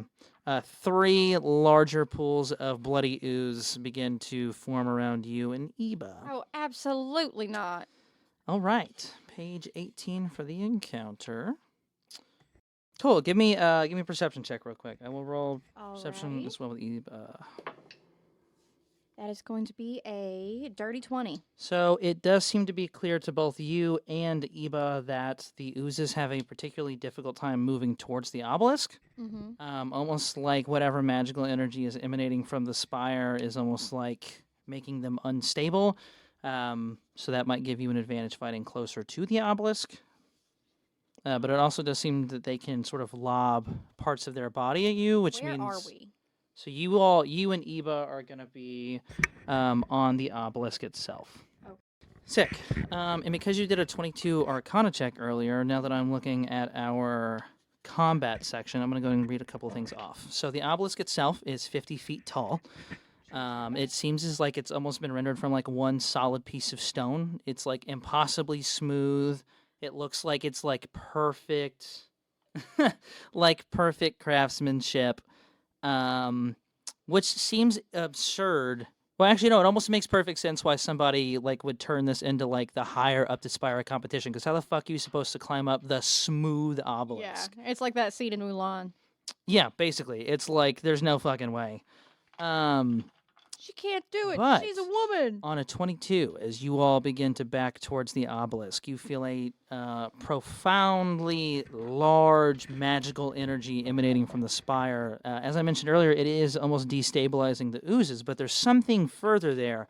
The spire itself is almost like one giant arcane focus, and it could be used to amplify the power of a spell to increase its damage, duration, radius, that sort of deal. So, in theory, you could use a spell or take a turn to try and figure out how to use it as a focus and could amplify one of your spells for sort of a larger attack. Okay. What is also interesting, though, is that the energy that courses through this thing does not seem to be like energy that you would just summon like as a individual. It almost feels like it's like divine, or like it's been sort of bestowed into the object as well, which could be from the lightning strike. Okay. We rolling initiative? Yeah, go ahead and roll initiative. All right, that was a 19, and then you're going to add your dex to initiative. So I'm going to be Take a at guess. 21. I think that Ybba got a nat 1. Ybba got a nat 1. Ybba's bottom of initiative order. Because of course she is. Ybba. Ybba is the bottom. My fucking Marshall girl. Ybba's a 1. What did you get? 22. Sparrow, 22. And then I'm going to roll for my 3 blood oozes. 1, 16, 19, natural 20. Ah! 1, 2, and 3, 16, 19, natural 20 is crazy. See, this is... Never mind. So this is a mechanic thing that I'm going to go ahead and announce out loud. Normally, if I was just playing, I probably wouldn't tell my players this, but the perception check earlier that you got a 12 on, if you had gotten above a 15, you would have been able to hear Larita, and you all would have had a round of surprise. But because you couldn't hear what she said, you didn't have enough time to prepare, and so they already manifested before you could take your round of surprise. That's For those that don't that weren't here for the combat session episode, round of surprise is basically one full round of combat where you get to act before anything happens in combat. It's one full round where nobody gets to take reactions, nobody takes attacks of opportunity, nobody gets to respond to anything you're doing, and enemies can also get a round of surprise as well. Mm-hmm. That actually happens in Crown of Candy and like their first big combat encounter. They're fully fucking ambushed and it's nuts, man. There are definitely some fun ways you can use round of surprise. Yeah. But let me see here. Go ahead and pull up the stat block that they provided for the Blood Boys. Blood Ooze. There we go. Whoops, my bad. Blood ooze. All right, we are going to start with our ooze that got a natural 20. Which one is that? We'll call it the Robot Mini. All right. We're using minis that Madison made for us that are like printed cutouts that have been laminated from our superhero campaign. Yes. So If you hear us saying random names, it's because it's easier to identify them that way. So yes. this one is going to 5, 10, 15, 20. Is going to move 20 feet towards Ybba and is going to roll to hit. Ybba, 13. So this thing is going to roll with a +3 to hit to this, and just barely misses. Wonderful. The slow, sort of sluggish blood ooze that has a hard time even moving towards the Spire. Both Ybba and Sparrow are both already backed up on this thing, so it is incredibly easy for Ybba to essentially just sidestep as this, like, weird humanoid concoction of like bloody fluids that have just bubbled up from the earth. Oh, Jesus just fucking like Christ. basically slings one of its body parts that like falls to the ground and then reforms on itself. Yeah, it's fucking disgusting. I'm not gonna lie to you. It's kind of gross. Wonderful. So now we're gonna go to 22 with Sparrow. I am going to cast... Oh, I have a question. What's up?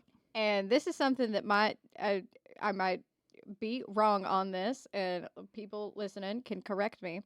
Would I be able to use Twin Spell on Mage Armor?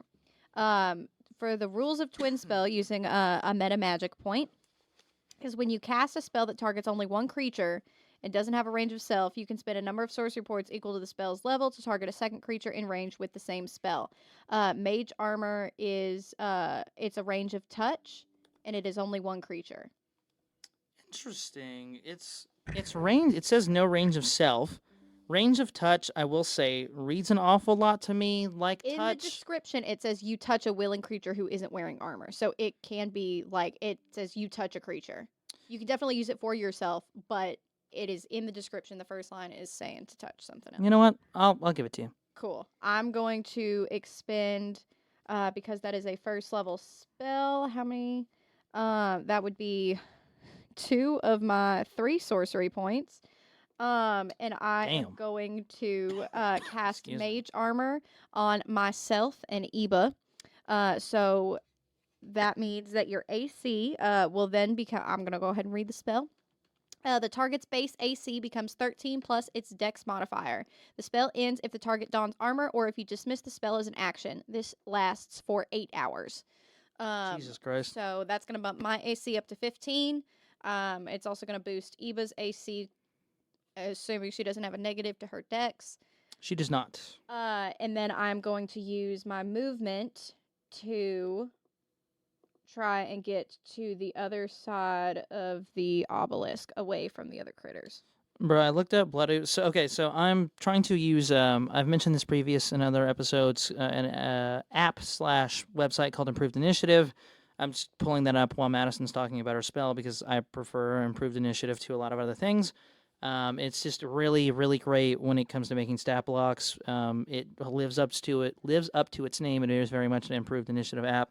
And I just looked up blood ooze to see if it was an actual creature, and it is. But what's funny is that it has the HP of the blood ooze on here as 76, whereas in the book, it is a maximum of 16.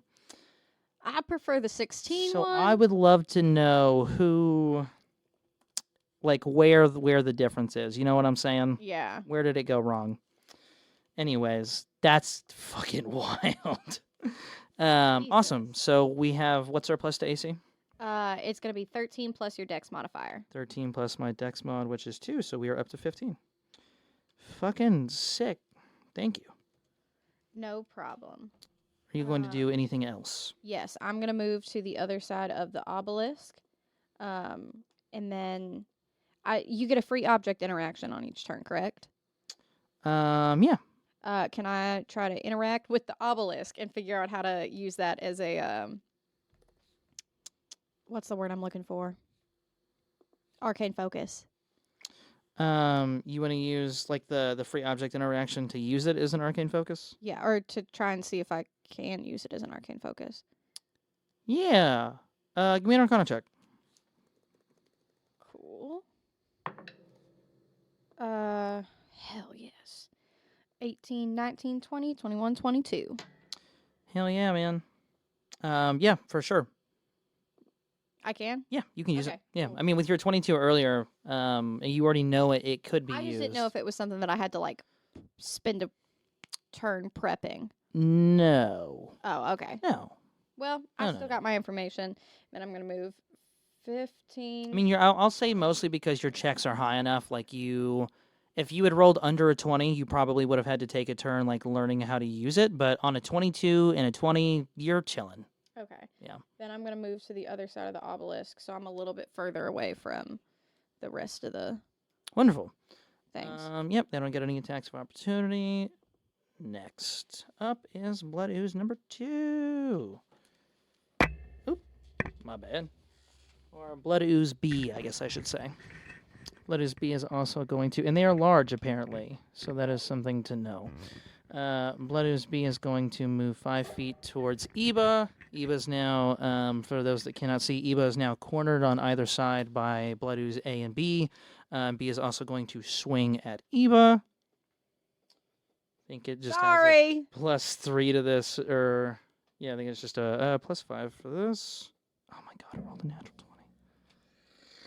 It crits Ybba. You can lie about these things. Okay, so yeah, this is definitely the thing that I have pulled up is definitely not what they want me to be using. Use the one for the fucking The damage is so insanely different. Holy shit, man. Oh my god, the damage is so different. What? I didn't know they could be this different. Anyways, I'm using this. Maximum damage for this is going to be 1d6 + 6, so 7 damage. And give me a well, actually, you don't see this. So Ybba's gonna roll a perception check. Ybba does not pass. She doesn't notice anything. Ybba! She's going to take 7 damage. Unfortunately, as one of these I things forgot to roll for wild magic.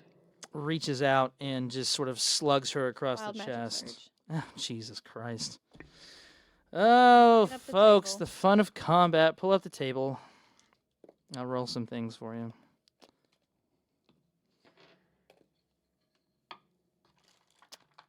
$78. 78? 78. Oh, I'm not going to roll for it. You already did. Yep. 78, 78, 78. You cast polymorph on yourself. If you fail the saving throw, you turn into a sheep. No. Cool. I gotta take a wisdom saving Is throw. Sparrow I'm uses fighting this. I know. Is Sparrow uses both of her what was the spell called? Mage armor. So because this happens when you use your spell, you might not actually move those feet. You might just get turned into a sheep. Wow. Well, I think you can still move as a sheep.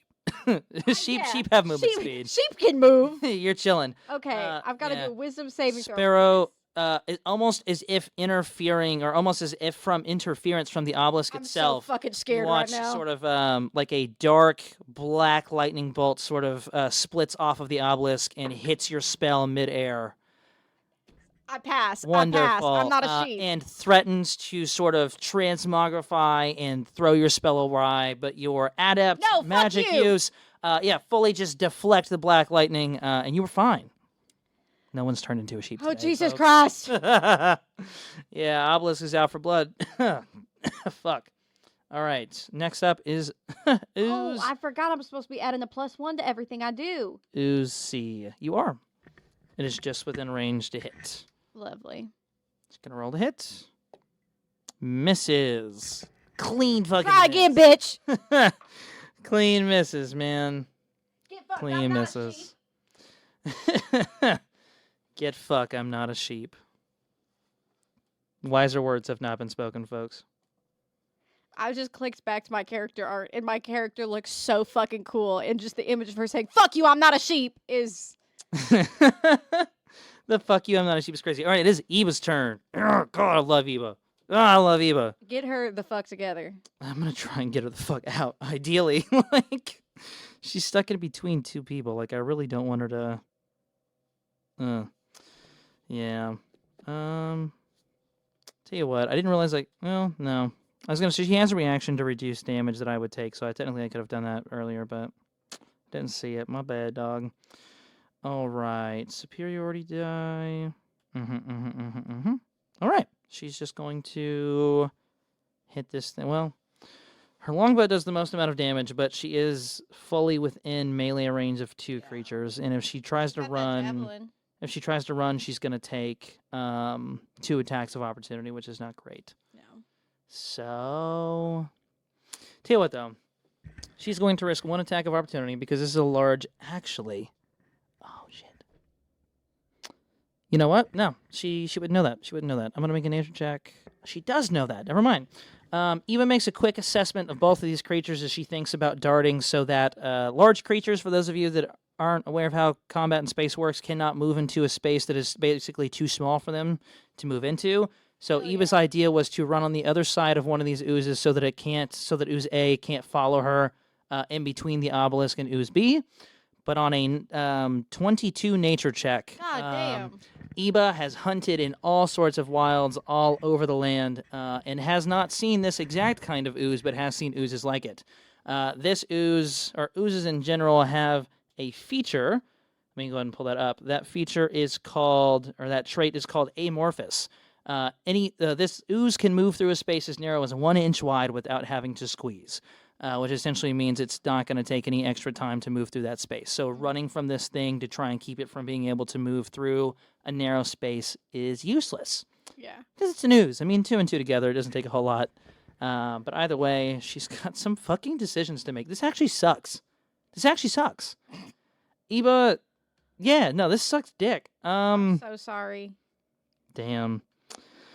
Okay, I guess we're just gonna... Yeah, we're just going to use our maul. Fuck it. You know what? Maul or Warhammer? Warhammer. We're going to use Warhammer. Sick. 1d8 plus 3, and she has multiple attacks. Cool beans. She's going to roll a hit. Going to take a swing. What are these things? ACs. Use the book. Oh, not bad. No, the book and the thing are actually pretty similar in only a couple of ways. One of them is stat blocks. Okay. She hits. Gonna go ahead and roll again for the second one. She hits again.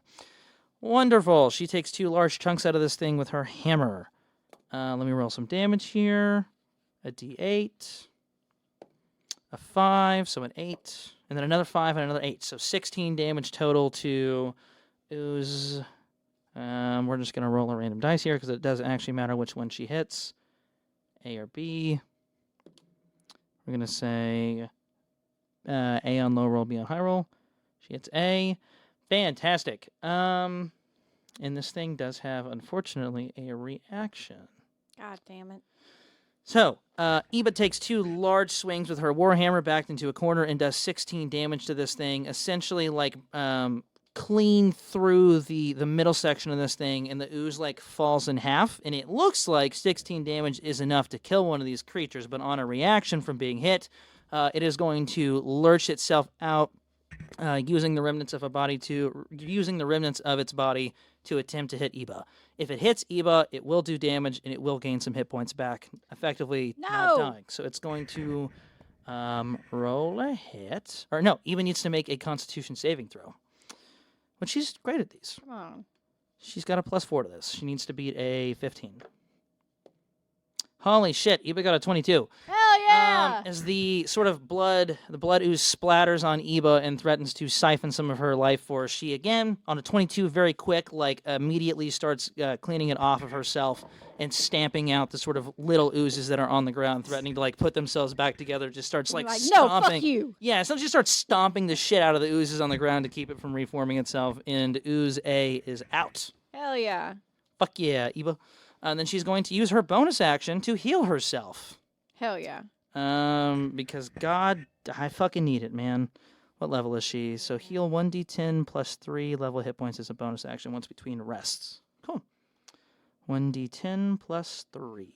So, sick, I got an 8. So 11. Heal for 11 hit points. Hell yeah. Oh, I love that. Let's go Ybba. And Ybba heals herself using her hardened mountain blood to steel herself for battle. And that, I believe, will be her turn. Hell yeah. Which means we are going to move to... Initiative. Ooze A is dead. So this is round number 2. And we are going to move to Sparrow. Hell yeah. I'm going to use the obelisk as an arcane focus, and I'm going to cast Ice Knife. Oh, hell yeah. You said that it looks like there would be a bonus. Yeah, you'll just have to find out and see. Okay. So, Ice Knife, you create a shard of ice and fling it at one creature within range. Make a ranged spell attack against that creature. On a hit, the target takes 1d10 piercing damage. Hit or miss, the shard explodes. The target and each creature within 5 feet of the point where the ice exploded must make a dex saving throw or take 2d6 cold damage. I'm going to go for one for C. Okay. That is going to be a 18. Does that hit? Yeah, 18 does it. All right, so that's going to be 1d10 piercing damage. And then do I make a saving throw? You will in a second. What is that saving throw? Is going to be... Jesus Christ. Dex saving throw. My spell DC is 15. It's I got take... a 7. It's Hell got a yeah. -2. It's a fucking ooze. So it's going to take... I rolled a 10 on the D10, and now we're going to roll Wonderful. 2d6 cold damage. And that's going to be 6, 7, 8. So that's going to be 18 damage total. Wow. Yeah, using the... essentially, the obelisk is a one-time arcane focus. Instead of it sort of... The way I kind of imagine Ice Knife is it's just like... If anyone's seen Mortal Kombat, like Sub-Zero, where it's just like a solid, like icicle that's basically just serrated on one end to be more of like a knife, is you like form this sort of giant sort of icicle and then throw it at the sort of center of mass for the ooze. A sort of large black bolt of lightning follows the ice pick, and instead of just doing 18 lightning or 18 ice damage, it does an additional 18 lightning damage. As it essentially becomes an electrified ice bolt, and as it freezes the ooze, you can see it sort of turn from gelatinous to solid, and then the sort of boom that comes from the lightning shatters the ooze completely, and ooze C is out of the picture. Woo! That was sick as fuck. That I'm was going to use my sick as movement fuck. to come back around next to Ybba. Oh, thank fuck. Ooh, boy. I'm back. I just fucking exploded one of those fuckers. That's sick. And that is my turn. Wonderful. Wonderful, wonderful. It is now Ooze B. Ooze B going to attempt to, well, let's see what Ooze B wants to hit. We'll go high Ybba, low Sparrow. It's Sparrow. Bring it, What's bitch. your AC? 15. I rolled a 21. Oh. I'm going to hit. Wait. I'm going to do some damage. Actually, yeah. No, bring it on. Try it, bitch. Let's make a... Cool. That is going to be 5 bludgeoning damage. And then can I get a strength saving throw, please? DC 15. Yes. I'm doing something also. I have a reaction. I believe. You also get a +1 to this. Don't forget that. Oh, it doesn't matter. I rolled a 19. Oh, it does matter. We're good. We're chilling. Cool. The rest of it doesn't happen. You just take, you just take 5 bludgeoning damage as this thing sort of lashes out with part of its body. Ow! Yeah, but it just kind Make of a dex saving throw. just like shoves itself forward onto you and attempts to grapple you and fails. Dex saving throw. Yeah, 10. That fails. I'm going to use Hellish Rebuke at the 2nd level. Yeah. So that is going to be... you point your finger, and the creature that damaged you is momentarily surrounded by hellish flames. The creature must make a dexterity saving throw. It takes 2d10 fire damage on a failed save, or half as much on a successful one. He is going to take 13. Okay. 13. Okay. Am I still able to use the obelisk as an arcane focus? No, it seems as though the obelisk will need at least a couple of rounds to recharge Okay. before it can be used again. It is looking badly injured, but not dead. It is still sort of gelatinous and oozy and holding itself together. God damn it. And we move on to... This is our 3rd round of combat, yes? Or is this our 2nd? Did Ybba go yet? Eva's going now. 2nd. Okay. This is her 2nd. Wonderful. Eva is going to go. Is going to square up with this thing. She is going to roll to hit with her warhammer. First one's a miss. Come on, Eva. Come on, Eva. Second one's a hit, though. Hell yeah. So I'm going to roll a d8. And then I'm going to spend one of my superiority die, of which I have 4 of them. Going to spend one of my superiority die and move into a grapple check. So I'm going to go and roll my 8 damage. D8, 6 plus 3, so 9. I'm realizing that this thing has more features than I thought it did, and I almost did a lot more damage than I was supposed to. Oh. Anyways, Eva sort of swings, takes a large 2-handed swing with her warhammer, and the ooze manages to sort of like drop its body, but then as it moves low to sort of avoid the high swing, she immediately turns around and then sort of drops from a 2-handed stance to a 1-handed stance and brings it crashing through the center, and then actually gets both of her arms around it, grabs it, and then like suplexes it back into the obelisk. That's so much. It is a lot. I am going to roll a strength check Shouldn't this on thing both. be dead? It's about to be. And it fails the strength check, or the opposed strength check, to not be grappled by Eva, and then is going to take an additional 7 damage, which is exactly how much it needs to die. Hell yeah. Eva, picking up on their weakness to the obelisk, knowing she was not going to be able to kill it, takes the grapple, and then using the rest of her movement, essentially does like a reverse shove action and throws it into the lightning, like the charged lightning obelisk. And upon contact, it just basically explodes and shatters into crystalline, oozy bits. I'm about to sneeze. Don't do that. You ruined it. Yeah, I ruined it. Get Woo! And that is the end of our 2nd round of combat. All of our oozes are dead. End of combat. Not end of combat.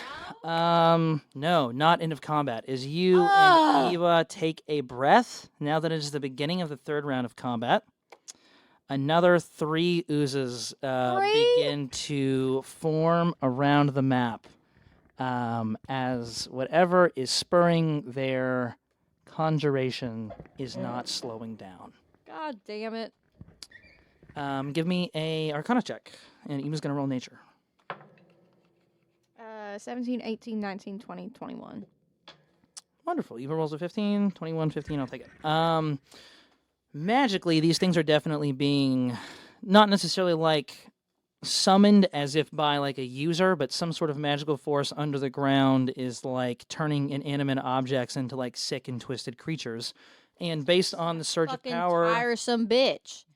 probably tiresome, based on the surges of lightning and all of the power, the oozes are going to most likely continue to naturally manifest themselves, potentially into like an endless wave. And Ybba on a 15 is basically noticing the same thing. This is like a naturally occurring resource in the bog, and unless the magical energy in the area itself is expended or stopped, they are going to continue to manifest themselves. Okay.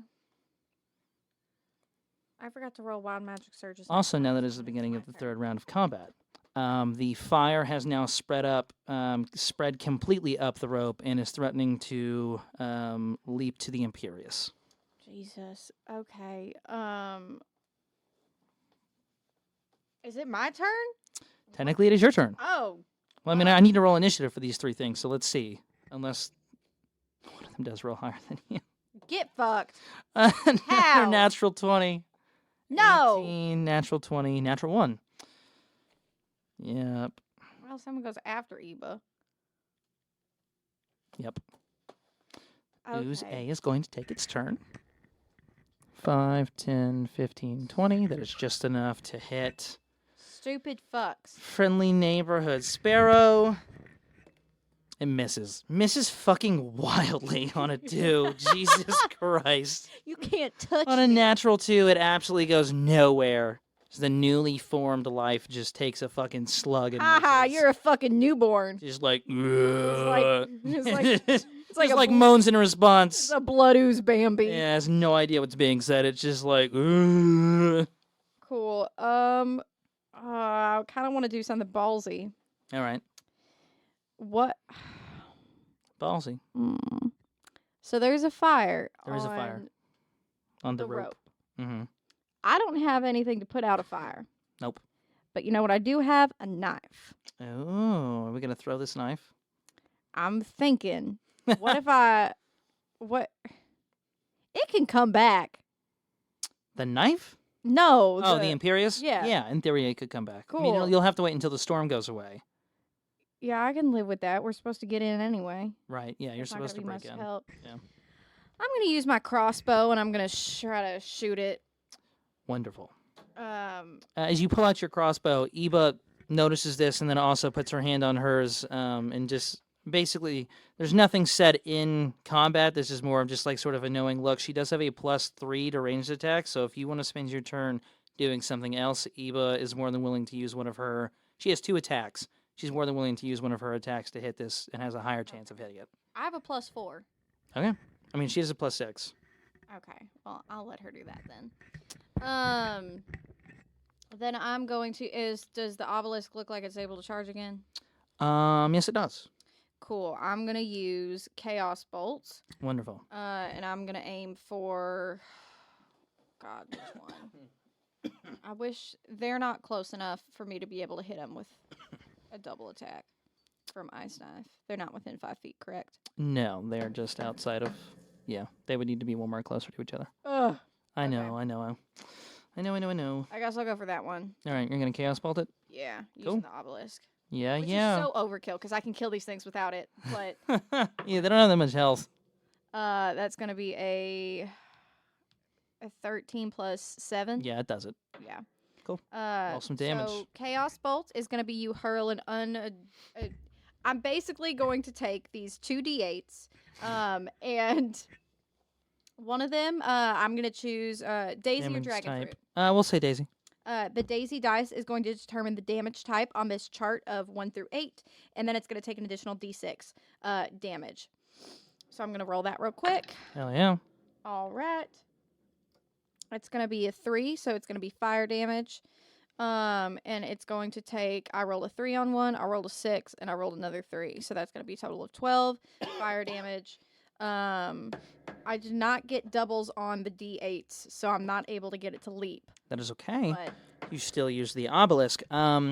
Again, this time instead of you watch as your chaos I bolt. also need to roll 2 wild magic searches real quick. Yeah, the chaos bolt is almost like it's definitely a bonus to do double the damage. But what's happening to your magic is like almost perverse. Like the black lightning is not just changing the kind of damage; it is almost like warping your spells to become more more intense, more powerful, more destructive.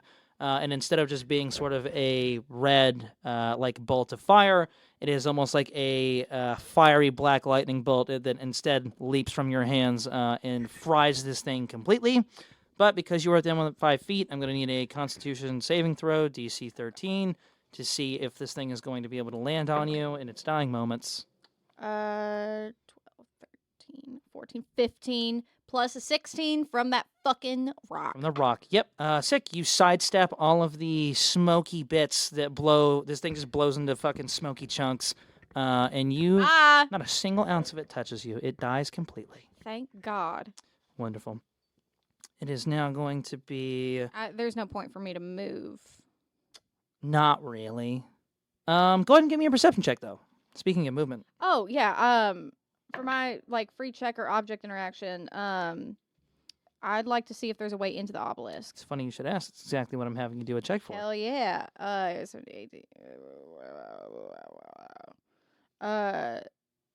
just had a fucking stroke. 17. Just behind where Ooze B is standing, sort of that cliff area between 2 and 4, is basically a giant crevasse that has opened up that seems to lead deeper into the ground below, big enough for at least one body to fit through at a time. All right. Ybba. Yes. Crevice ahead. Go. I'm gonna shoot the rope first, Oh, and then yeah. Do that first. Do that first. Then I will be in after you. Perfect. And I'm going to go ahead and move 5, 10, 15, 20. Yep, and then you can just, slide in. Oh, perfect. Cool. I'm able to get in. Wonderful. It is now going to be Ooze B's turn. It is going to run up to Ybba and swing. That is a hit. God damn. I hope she's okay. I just realized I kind of left. Yeah, you just dipped. I mean, she also told you to go. You're chilling. Just 6 damage. Nothing crazy. She's actually going to take one of her reactions for the day and reduce that by 1d12, which is a little overkill, but whatever. Jesus. Actually, you know what? No, she's not, because the fuck? We could just take a nap take 6 inside. damage. Yeah, It's she's fine. just going to We'll take have the 6 snacks. damage. Cool. It's sort of like the oozes basically turn parts of their body hard and then fling them at people, so it just kind of throws a bunch of serrated, hardened ooze crystals at her. And she sticks up a thick bracer, and clink, clink, clink. They all just kind of click into her bracer, but still do a little bit of damage. It is now going to be Ybba's turn. All right, she is going to take a shot at the rope. We will say that this rope has I'm gonna say AC of 10, but because she needs to hit it closer to the the airship itself, we're gonna say 15. Just the 5 for distance. She is going to have a plus. With the way she rolls, I should have given her my fucking rock. Plus 8 with her longbow. Switch to her longbow with her free object interaction. And that is a 16. Perfect. Ybba is going to hit a 16 and just barely immediately switches to her longbow, ignoring the ooze in front of her, takes a knee, and then sort of closes one eye, smirks a little bit, knowing she's going to hit the shot, and then lets the arrow fly and clips sort of the top of the rope where Larita is basically frantically trying to figure out a way to get it off. Severs the rope, doesn't make it to the airship, and the Imperious begins to drift off in the storm. It is now going to take 5, 10, 15, 20, 25, 30. She has one more turn until she can get out. Oh, fuck. And unfortunately, Oozby is going to take an attack of opportunity. Oozby misses. Thank God. She has one more turn that she needs to spend before she can get into the crevasse. Well, She backs up. Am I still able to stay in the initiative order? No. You are down. But she does have a second attack, so she's going to go and roll that. She's going to miss, unfortunately. Just barely. She got a fucking natural 1. Ybba. And our last ooze is going to go 5, 10, 15, 20. They only have 20 feet of movement speed, so we're chilling. Can't hit her. Top of initiative order. around. I do just want to say this is the dice that I went on the rant last time. It was like they can never roll well for allies. We're on round number 4. You're an ally right now, and you're rolling shit. I'm aware. Oozby is gonna roll up, try to hit her. It's gonna miss. We're chilling, and Eva's not even gonna. Eva's not even gonna take the fucking time. She is going to just fully, not stumble back, but she's basically just kind of like drop behind and then like sort of twist and then slide down. Okay. And y'all are into the crevasse. Hell yeah. And that is where we are going to call today's session. We are just at the 2-hour mark, unfortunately, so we're going to have to wait and see what happens next as Ybba and Sparrow descend into the dark crevasse underneath the obelisk of death and doom. Ooh, in the bog of blood, the Scab. All right. Thank you so much for tuning in to part 1 of 2 parts for the season finale of Table Talk. Join us for part 2 of our season 1 finale as we finish up Ybba and Sparrow's first of hopefully many one-shot adventures. And if we planned this right and edited correctly, both part 1 and part 2 should be out at the exact same time, so you do not have to wait an entire week to listen to the other 2 hours worth of content that we recorded. That's our season finale gift to you. Yep, 4 hours of content, probably closer to 4.5. All at once on the same day. That's exhausting to hear. Exciting oh my god. Stuff. Thank you all for tuning in for part 1. Talk to you later. See you soon.